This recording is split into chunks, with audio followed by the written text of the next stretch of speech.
All right, hello everybody. First Alert Meteorologist Justin Bradford here. We've gone ahead and made a few tweaks and changes to our First Alert forecast. We have officially declared tomorrow, Thursday, First Alert Weather Day. It's for a storm potential we've been telling you about for several days now leading up to tomorrow.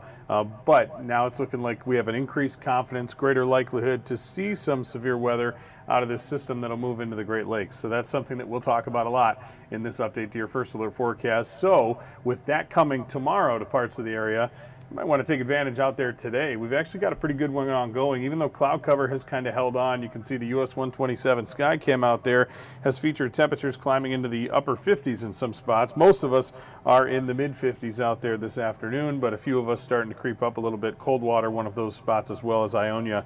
And I think a lot of folks still have a good chance to get to 60 today with a little late day sunshine that we'll have here. You can see the cold air battled all off to the north right there, but there is some warming that has developed to our south and west. They're in the 60s in Chicago, Indianapolis, 70s out in Des Moines, Iowa. We might not get to that number tomorrow, but we'll be rising back into around that Chicago to Indianapolis range this afternoon for us as we get into our Thursday. And that, of course, comes ahead of those changes. So enjoy the rest of this afternoon. We'll be flirting with 60 degrees before going back down into the upper 40s for our lows overnight. Now, satellite and radar, it's got a couple false returns coming down on radar here. Not seeing anything really reach the ground across mid-Michigan with some elevated moisture and clouds. Now, those are fading off and away with the system that's working to our north. And eventually we'll fill in the gaps with the next system that'll come through. So that is why tomorrow, Thursday, March 6th or 26th, is now a First Alert weather day for those evening strong to potentially severe thunderstorms. Now, we're not only looking at a threat for gusty winds, we're also looking at potential for large hail, heavy rain, of course, which carries a flooding risk with it. And you can't rule out an isolated tornado as well with this setup. And so we're keeping a close eye on the area that'll be affected. Again, the severe risks, low for a tornado, but not zero. Large hail and flooding are elevated, and the moderate risk for strong wind is something we'll have to keep an eye on too as we head throughout the duration of this event. I want to look at the area that this is affecting. You can see in our Thursday severe weather outlook, most of the area just south of the state line looks to take the greatest likelihood for severe weather here. That's in that enhanced risk. That's a 3 out of 5 south of the state line of Michigan, in northern Illinois, Indiana, and far northwest Ohio. You close in on our area, and you can see it's mainly areas like Marshall, Jackson, and Ann Arbor to the south are in the slight risk. North of there, including Charlotte, Mason, Lansing, and even up towards St. John's, that's going to be a marginal risk, a 1 out of 5 for severe weather. And then north of there, it's just the potential for thunder.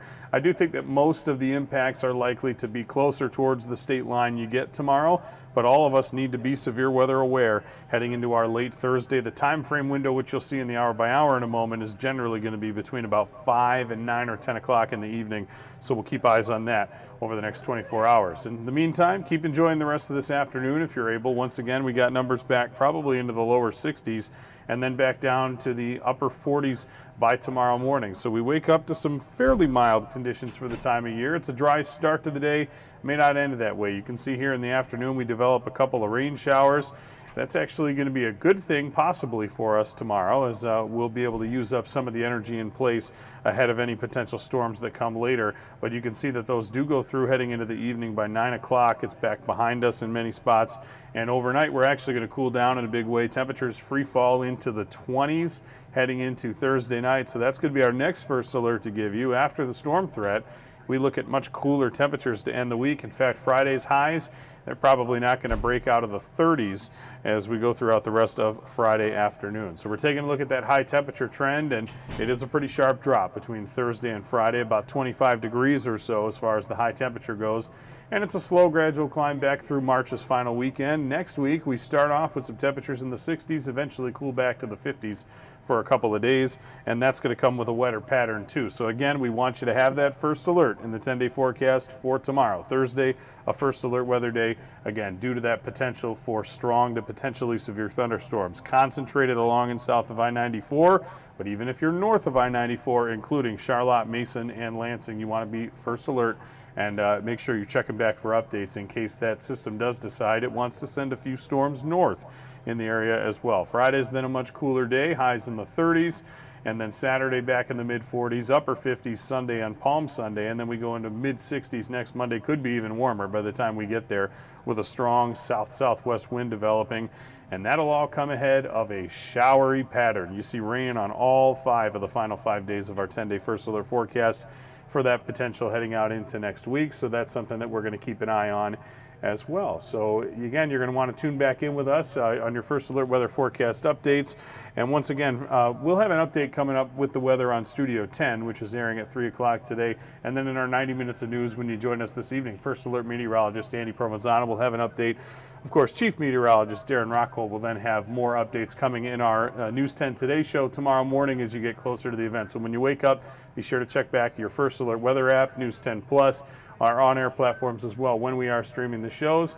That'll have all the latest information that you'll need to know as we go towards tomorrow evening. So again, be safe out there. Maybe charge the electronic devices tomorrow afternoon or during the day, just in case you lose power. Of course, damaging winds can knock out power, and we don't want to be dealing with any of that. But if you do, you want to make sure you're prepared and have that first alert. Be safe, enjoy this evening, and have a great rest of your Wednesday.